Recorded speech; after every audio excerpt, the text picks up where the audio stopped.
రాష్ట్రంలో ఉద్యోగుల డిమాండ్ల సాధనకు ఏపీ ఎన్జీఓ సంఘం కృషి చేస్తుందని ఏపీ ఎన్జీఓ రాష్ట్ర అధ్యక్షులు కన్నాటి వెంకట శివారెడ్డి, రాష్ట్ర ప్రధాన కార్యదర్శి ఆలపర్తి విద్యాసాగర్లు పేర్కొన్నారు. కాకినాడ జిల్లా ఎన్జీఓ అసోసియేషన్ కార్యవర్గ సమావేశం సోమవారం ఎన్జీఓ భవన్లో జిల్లా అధ్యక్షులు జి రామ్మోహన్ రావు అధ్యక్షతన జరిగింది.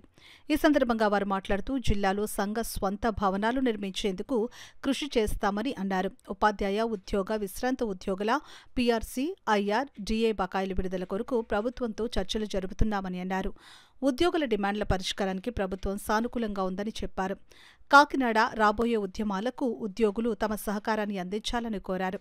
ఎన్జీఓ అసోసియేషన్ కాకినాడ యూనిట్ కార్యాలయం ప్రారంభించారు.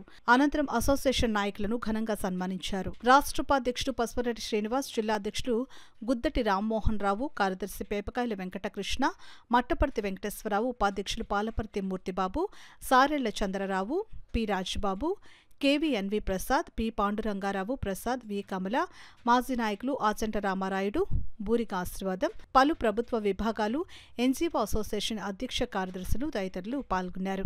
కేసులు ఏదైతే 4,000 ఉద్యోగ ఉపాధ్యాయుల మీద ఉన్నాయో ఆ కేసుల మీద మిగతా వాటి అన్నిటి మీద, అలాగే పెండింగ్ డ్యూస్ని క్లియర్ చేయమని, మిగతా పెన్షనర్స్కి సంబంధించి అడిషనల్ క్వాంటమ్ ఆఫ్ పెన్షన్ని పాత పద్ధతిలో పునరుద్ధరించాలని చెప్పి ముఖ్యమంత్రి గారికి తెలియజేశాం. ఈ సందర్భంగా రాష్ట్ర ప్రభుత్వోద్యోగులందరికీ చెప్తున్నాం, సంఘం మీ యొక్క సమస్యల్ని, డిమాండ్ని రాష్ట్ర ప్రభుత్వం దృష్టికి తీసుకువెళ్ళడంలో, రాష్ట్ర ముఖ్యమంత్రి గారి దృష్టికి తీసుకువెళ్ళడంలో సమర్థవంతంగా ఉంది.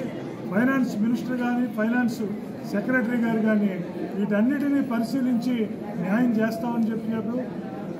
మీకు దశల వారీగా ఉద్యోగులకు సంబంధించిన డిమాండ్లన్నీ ఈ సంవత్సరం ఆఖరు అయ్యేసరికి ఒకదాని తర్వాత ఒకటి మనకి క్లియర్ అయ్యే అవకాశాలు ఉన్నాయి. కాబట్టి మనం ప్రభుత్వాన్ని ప్రశ్నించే విషయంలో ఎక్కడా కూడా వెనకాడే పరిస్థితి లేదని, ఉద్యోగులు ఏ ఇబ్బందులు పడుతున్నారో ఆ ఇబ్బందులన్నిటినీ కూడా రాష్ట్ర ప్రభుత్వం దృష్టిలో పెట్టుకుని, ఆర్థిక ఇబ్బందులు ఉన్నప్పటికీ దశల వారీగా ముందుగా లోన్స్ని క్లియర్ చేయాలని చెప్పి ఓపెనింగ్ రావడం జరిగింది మా ఉద్యోగులకి.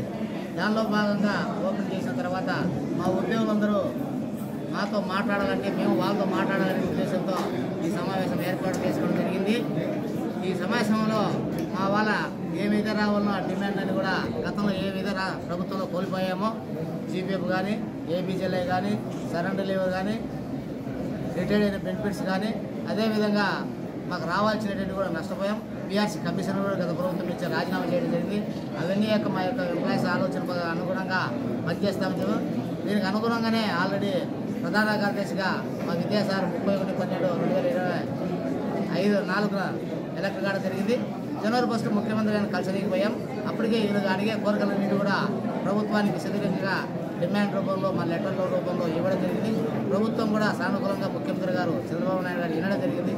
ఆ దిశగా మా సమస్యలు తీరుతాయని ఆలోచిస్తున్నాం. ఆ దిశగా మేము కూడా ప్రయత్నం చేయాల్సిన బాధ్యత ఉంది. ఆ దిశగా ప్రయత్నం చేస్తామని తెలియజేస్తున్నాం.